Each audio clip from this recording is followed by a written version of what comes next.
On a fateful day, a cold-blooded Yakuza assassin appeared to assassinate a member of the triad. However, he didn't expect to run into two FBI agents, John and Tom. The chase unfolded dramatically in the darkness. Rogue, the notorious assassin, shot John in the arm during the clash. As the assassin prepared to finish them off, luckily, Tom appeared just in time, causing him to fall into the river. Tom was convinced that with that fatal shot, the man couldn't survive, but his partner wasn't so optimistic. John understood Rogue's danger and cunning. He emphasized that those who had confidently claimed to have taken down this assassin were now all in the morgue. Nevertheless, finding his body in the dark, deep river was impossible, so they had to abandon the idea of searching below. 3 days later, when John's and Tom's families met to prepare for an outdoor party, the story of Rogue came up again. Although the police had searched the entire river, the security forces still hadn't found the assassin's body. Tom suggested that perhaps Fish had taken care of all the traces, but John held on to his suspicion that Rogue might still be alive, merely hiding and waiting for a chance to take revenge on them both. And if so, not only them but their families would also be Rogue's targets. And then that suspicion quickly turned into horrifying reality. Just as the conversation ended, a masked man broke into Tom's house. He subdued Tom's wife and daughter, then dragged them into the bedroom. When Tom stepped outside, the man ambushed him from behind, catching him off guard. He dragged him in and locked him up with his wife and daughter. Giving the family no chance to resist or escape, the assassin acted brutally. Only a short while later, John's family arrived at the scene, but before them was a haunting sight. Dozens of police cars surrounding the house, now just a pile of burnt ashes. Rogue, the man thought dead, had perhaps returned, and this time he left no witnesses. John couldn't believe his eyes. He rushed into the scene with faint hope, but all that remained were the charred bodies of Tom's entire family. The shock was too immense for him to believe his friend's death. Just yesterday, they were sitting together planning to eat steak, yet now his close friend had been brutally murdered. As an FBI agent, John proceeded deeper into the scene, where he discovered a titanium shell casing bearing Rogue's characteristic marking. At this point, there was no longer any doubt. He became even more certain that the very assassin shot into the river had returned and was the one who had acted so brutally towards Tom's family. 3 years later, in a debaucherous nightclub controlled by the Yakuza gang, a mysterious man appeared. Wherever his footsteps went, the guards at the door collapsed. It seemed he was no stranger to this place. After passing through numerous areas of revelry, he entered the final den, where big-bellied Yakuza bosses were feasting with dancers. The assassin's entrance stunned all the portly figures in the room. Suddenly, a cold shot sent a fat man grilling chicken with a long-legged beauty to the afterlife. Immediately, the fattest boss ordered the attack dogs to be released. But those hounds, after all, were just animals. How could they fight an assassin with a gun? The dogs were sent away permanently. A dog suddenly returned, carrying a gift around its neck, a bomb planted by the assassin. Before the crowd could realize the danger, the explosion tore the entire room apart, turning everything into chunks of meat. Even so, the fattest boss survived, barely breathing. And then he realized in horror that the man standing before him was none other than Rogue. He was once his most trusted subordinate, now turned into a traitorous assassin against the entire organization. But by the time the truth was revealed, it was too late, as the boss's life now lay in Rogue's hands. A final bullet was coldly fired by Rogue, finishing off the man who was once his boss. Rogue had returned, and this time he wasn't just killing people. He was declaring war on the entire underworld that had raised him. After the horrific explosion, police and FBI quickly arrived at the scene. Amidst the pile of corpses, they found one man lucky enough to survive.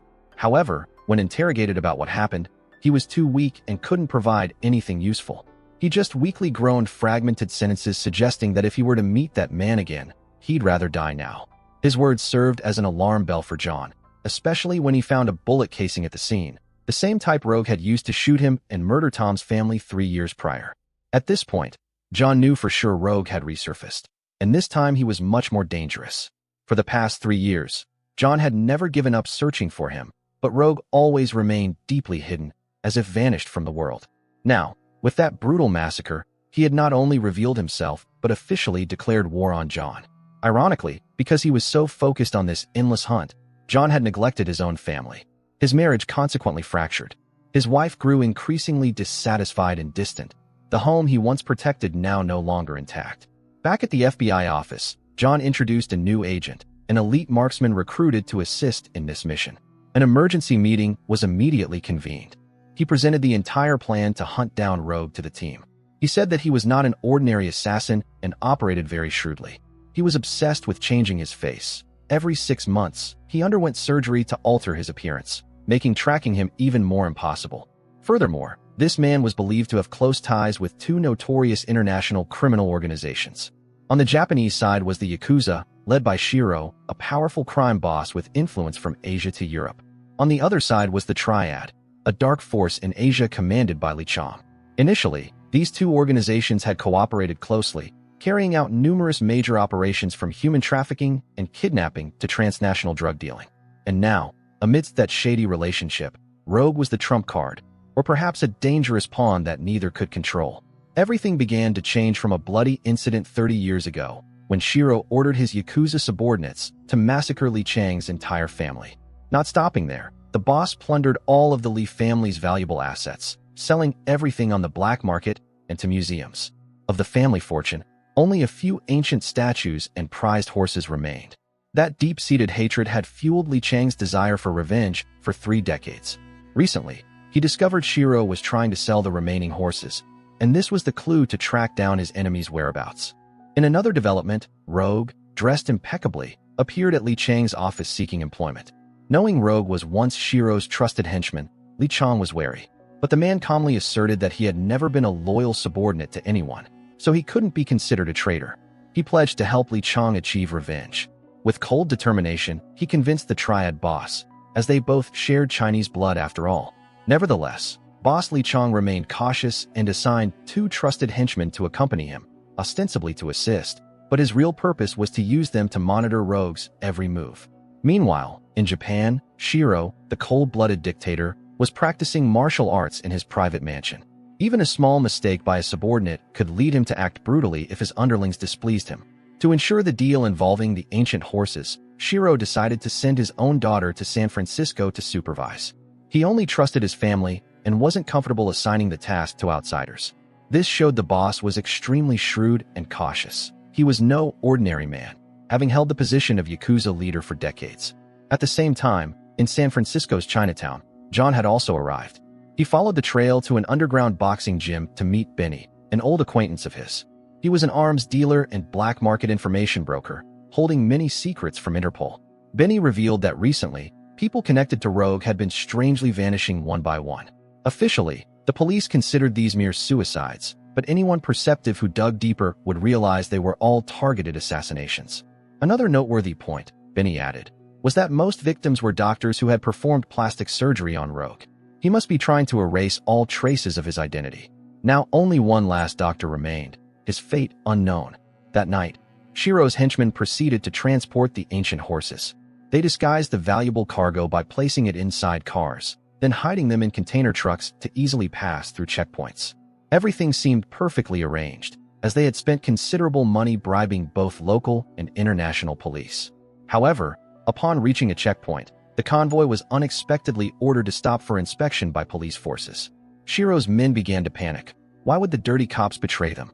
One of the men transporting the illegal goods expressed outrage at being stopped by the police. This man questioned an officer. The cop casually replied that he urgently needed money, making the whole group burst into scornful laughter. Thinking it was nothing major, just these guys wanting to extort a bit more money. Just when they thought everything was resolved, Shiro's group was suddenly gunned down on the spot by this very same police officer. It turned out they had been bought by Rogue beforehand. He was paid a higher price by Rogue and was willing to betray them to play both sides, selling out Shiro's men. Because the ambush was unexpectedly successful, to reward the 2 henchmen and Rogue, Li Chang not only gave Rogue a suitcase full of US dollars, but also added a hot reward. The next morning, the scene of the firefight at the checkpoint was cordoned off by regular police forces. John was also present there. He silently observed the scene. With his extensive experience, he easily noticed an anomaly. Shiro's men were fully armed, yet none of them managed to draw their weapons to defend themselves. This indicated they did not suspect the ones who killed them, meaning the killer could be someone they trusted implicitly. Wasting no time, John went inside and dragged the dirty cop out for interrogation. After using his professional techniques to threaten the dirty cop, the man finally admitted he was threatened with harm to his wife and children, forcing him to follow orders. But what he didn't know was that messing with Shiro meant his life was effectively over. The Japanese mafia are known for always avenging grudges. Just as John predicted, the moment the cop stepped out of the police station, he was immediately shot down on the spot. The shooter was none other than Rogue. Rogue immediately pursued John amidst the smoke of gunfire, across rooftops and narrow alleys. But after a thrilling chase, he lost track of Rogue again. The only trace left behind was a special bullet casing. After losing the valuable shipment completely, Shiro's henchmen were extremely furious. They discussed plans for a counterattack to retaliate against the Triad. However, just then, Shiro's daughter, the one he sent over to oversee the entire operation, arrived. She ordered the entire group to temporarily hold back, not to act rashly, because the most necessary thing now was to assess the situation and wait for the right moment. Although the subordinates seemed unwilling to follow the order, they had no other choice. With just a few sharp, cold threats, she made them all tremble, almost wetting their pants in fear. In another development, John unexpectedly received a call from Rogue. Over the phone, Rogue revealed that the goods stolen by the Triad were currently hidden in warehouse number 16. Immediately, John led his men to the scene, using FBI authority to inspect the warehouse. However, when the door opened, what awaited them was an empty space, with no goods inside. The only thing John saw in the warehouse was Rogue. This encounter made John's blood boil. He always hated Rogue because this was the man who killed Tom, his closest friend, as well as murdered his entire family. The hatred burned so intensely that John just wanted to pull the trigger and end the demon right there. But as an enforcer of justice, John had to restrain himself. He gripped the gun tightly in his hand. Nevertheless, in that moment facing the assassin, looking deep into Rogue's eyes, John felt something very familiar, as if he had seen those eyes every day in the mirror. However, he couldn't explain the feeling. He simply attributed it to the consequence of harboring hatred for too long. With no evidence, no clues, the FBI had to retreat in anger. After the incident of tricking the FBI ended, Li Chong couldn't hide his surprise upon seeing Rogue had correctly predicted the FBI would come. Once again, Rogue had saved them from a surprise attack, helping Li Chong narrowly escape danger. The trust Li Chong placed in Rogue grew stronger, but he had no idea that it was all part of Rogue's plan. After the spectacular deception by the Triad, John returned in extreme anger. He had stood before his enemy but could do nothing, even though for 3 years he had relentlessly pursued him like a shadow. Yet, all John got in return was absolute zero, watching helplessly as Rogue slipped through his fingers. He couldn't vent his anger on anyone. John could only unleash his frustration on the shooting targets on the wall, as if wanting to explode with all the emotions pent up over time. However, the Triad's tragedy did not end there. The following night, on their turf, as Li Chang's henchmen were gathered chatting, a mysterious motorcyclist suddenly appeared. This person revved the engine repeatedly, provoking and challenging as if seeking death. Faced with such reckless behavior, Li Chang's men couldn't sit still and immediately jumped on their vehicles to give chase. The pursuit lasted through many alleys until the motorcyclist skillfully lured them straight into Yakuza territory, a deadly ground everyone was wary of. And as expected, a fierce clash erupted. The Triad members thought this was a provocative tactic from the Yakuza.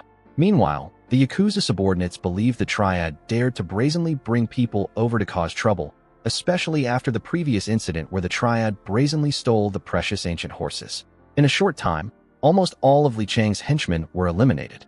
Only one long-haired man, Li Chang's closest confidant, managed to survive. But as soon as he saw Rogue emerge from the shadows, he froze, realizing his boss had trusted the wrong person. However, it was all too late. The next morning, the scene was completely cordoned off by the FBI. Observing the brutal scene, John quickly determined that this was undoubtedly a bloody purge carried out by the Yakuza against the Triad. Predicting that Li Chong would not let this rest and would soon retaliate, John immediately ordered tactical teams to set up ambushes throughout the tea house area, considered the Yakuza's den, to await the upcoming revenge. An underground war was silently building, ready to explode at any moment between the three forces spanning from Asia to Europe. At this time, at Li Chang's private residence, he understood clearly that after the theft of the ancient horses, the Yakuza would certainly not let it go. To him, last night's bloody event was just a cowardly revenge staged by the Yakuza as a warning. In this tense situation, Li Chang demanded Rogue pledge to absolutely protect his wife and children, to which Rogue nodded in agreement. However, to avoid adding fuel to the fire, Li Chang still ordered his subordinates not to retaliate at this time. But the situation quickly spiraled out of the boss's control, because the person killed in last night's clash was the younger brother of one of Li Chang's most trusted subordinates. Rogue secretly provoked him, causing the subordinate, driven by a blood feud, to ignore his boss's orders. That night, he led a group to secretly raid the Yakuza tea house for revenge. At that moment, several of Shiro's men were casually preparing dinner when they were suddenly ambushed. In just a few minutes, the peaceful tea house turned into a bloody battlefield where the two gangs settled their grudges. FBI agents monitoring from a distance detected the unusual situation and immediately reported it to John. Hearing the news, John drove like lightning to the scene. The chaotic battle showed no signs of cooling down. It wasn't until the FBI directly intervened that the clash was temporarily brought under control. However, some tough and stubborn survivors continued to resist fiercely, making the scene breathtakingly chaotic. A female agent was taken hostage, but with her professional composure, she quickly turned the tables and narrowly escaped danger. In a moment of carelessness, a man thought to be down suddenly rose up, almost sending John to meet his ancestors. Fortunately, Goy appeared just in time and provided cover, helping John quickly regain control of the situation. Just when he thought everything was settled, John suddenly heard gunshots from behind. John began to suspect that Rogue himself was the shooter. He wanted to eliminate everyone involved so no one could reveal any weaknesses about his true identity. John immediately handed the scene over to his colleagues to handle, then got in his car and pursued Rogue through several city blocks. The chase between the two skilled combatants was breathtaking. Not only did they engage in a top-tier gunfight, but both also displayed driving skills seemingly straight out of a Special Forces training course. However, it seemed Rogue didn't just want to escape. He deliberately provoked his opponent. While speeding through winding roads, he maintained a relaxed demeanor as if enjoying a game. Finally, not wanting to prolong the game, Rogue suddenly swerved dangerously, catching John off guard. The car lost control, crashed hard into the roadside divider, and was heavily damaged, forcing him to stop the pursuit. Rogue once again escaped narrowly. After successfully inciting chaos that caused heavy losses to the Triad, Rogue returned to the Yakuza headquarters in the US. Here, Shiro's daughter, the new leader in the shadows, expressed great satisfaction with what Rogue had accomplished. Without hesitation, she gave him his next mission: eliminate Li Chang and bring back the heads of his wife and children to present to Shiro. Fearing his true identity would be exposed, Rogue was forced to accept the order, setting off with a group of henchmen assigned to escort him. Back at his own home, John worried Rogue would target his family, just as he had massacred Tom's family years ago. Therefore, he assigned several police officers to protect his wife and son. However, this sparked an argument between the couple. His wife was angry because for many years, John had paid no attention to the family, and now he was bringing more trouble and danger home. Just as the atmosphere grew tense, John received a call from Benny. Benny reported that he had found the whereabouts of the doctor who performed plastic surgery on Rogue. He was currently hiding in a slum area in Mexico. Both immediately headed there. However, hopes for a breakthrough quickly died out when the doctor admitted he knew nothing more about Rogue. He only remembered that 3 years ago, a man with a disfigured face came to him, requesting surgery to change his appearance, and since then, they had completely cut off contact. The important clue they thought they had grasped turned out to be just a dead end, and the mystery of Rogue, the faceless, identityless man, deepened. That night, at Li Chang's private residence, everything seemed peaceful. He had just given some necessary instructions to his wife and children before going out for work, completely unaware that Yakuza members had secretly infiltrated from outside. A longtime trusted disciple of Li Chang suddenly appeared with a gun in hand. This man felt bitter because after years of loyalty to his boss, he ultimately received only contempt. However, before he could act, Li Chang quickly drew his gun. Unfortunately, he was a step too slow. The bullet had already left the barrel and ended his life in an instant. Just then, Rogue unexpectedly appeared and attacked the traitor, subduing him on the spot. Li Chang thought Rogue had come to save him once again, but as he stood up, he didn't expect Rogue himself to be the one sending him to the afterlife with several fatal shots. After finishing off Li Chang, Rogue went straight to the bedroom where his wife and child were panicking. Without a word, he coldly fired 2 shots. The Yakuza henchmen outside heard the gunshots, assumed Rogue had completed the mission, and suspected nothing. However, Rogue spun around and cleaned them all up in a lightning-fast massacre, leaving no time to react. Almost half the men in black were taken down immediately. The rest, though wanting to resist, were completely outmatched by Rogue's skill and were quickly eliminated as well. Unfortunately, the entire bloody scene was recorded by FBI personnel and immediately sent to John. At the same time, John also received classified information. Boss Shiro had personally come to the U.S. Giving him no time to breathe, John and the FBI raided the hotel just as the old man was unpacking his luggage. When confronted, Shiro maintained an arrogant attitude until John threw a stack of photos in front of him showing Rogue, his most trusted disciple, slaughtering his own organization's men. Dealt such a heavy blow, Shiro couldn't help but be stunned. But being a savvy figure in the underworld, he didn't lose his composure and immediately prepared a reward for Rogue. When Rogue came to meet Shiro, bringing the 2 horses, he received a suitcase of money and a set of photos showing he had been secretly photographed. Even though his secret was exposed, Rogue remained calm, as if he had been waiting for this day for a long time. Knowing he couldn't let the matter be revealed, Shiro ordered Rogue imprisoned in a special detention area for interrogation. However, just as he was being escorted to the detention cell door, Rogue exploited an opening from the guard, using the revolving door itself as a weapon. After a fight, he took down the guard with an iron will component and then used a remote control to activate the bomb previously planted in the horse statue suitcase. The explosion destroyed Shiro's entire house, but unfortunately, it still didn't kill the cunning old fox. Shiro couldn't understand why someone he had nurtured like Rogue would turn his back and betray him. At this moment, Rogue finally revealed the truth hidden for the past 3 years. In reality, he was Tom. The real Rogue had died 3 years ago and had become a charred corpse after the assassination. And Tom, who had lost his entire family at the hands of the assassins sent by Shiro himself, had taken Rogue's place to wait for the day of revenge. He had played the role of the assassin for 3 years, and now it was time for the game to end. It turned out, on the day of the tragic incident, he hadn't hesitated to take the assassin's life. After witnessing his wife and child being murdered, he coldly took the ring from his own finger and put it on the killer's hand, then doused the house with gasoline and burned it down, erasing all traces. Leaving the scene, he changed his appearance and used Rogue's identification papers to infiltrate the Yakuza organization, step by step penetrating the enemy's den, waiting for the day to avenge his wife and child and find the person who had revealed his true identity, a former undercover FBI agent. The terrible truth was finally revealed when Shiro, in his final moments, disclosed a secret Tom was unaware of. The one who sold him out was none other than John, the man he once considered a blood brother, the one who had saved his life 3 years ago. This shock nearly broke Tom, because it was John who had betrayed him behind his back, indirectly pushing his entire family to their deaths. The greater the hatred, the more determined he was to finish off Shiro, the mastermind behind it all. After the bloody battle, at a wooden house where John's wife and child were hiding, they received a suitcase containing an ancient golden horse statue and a letter with the message, "Start a new life." Although the sender's name wasn't mentioned, everyone understood it was Tom. At the same time, Shiro's daughter also received a similar suitcase, but the gift inside was her father's severed head, like a final act of revenge. The score with his old friend came to light. Tom called John, arranging to meet at the pier, the place that marked a milestone in their friendship when Tom saved John's life years ago. However, John had secretly informed Goy for backup. When the two faced each other, there was no time for explanations. They immediately lunged at each other with overflowing rage.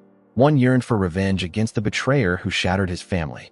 The other believed his opponent was the culprit who destroyed his friends' loved ones' lives. The decisive battle between Tom and John lasted half a day without a clear winner. Only when Tom screamed the truth buried for so many years, directly accusing John of revealing his undercover FBI identity, did the fight temporarily halt in a heavy, suffocating atmosphere.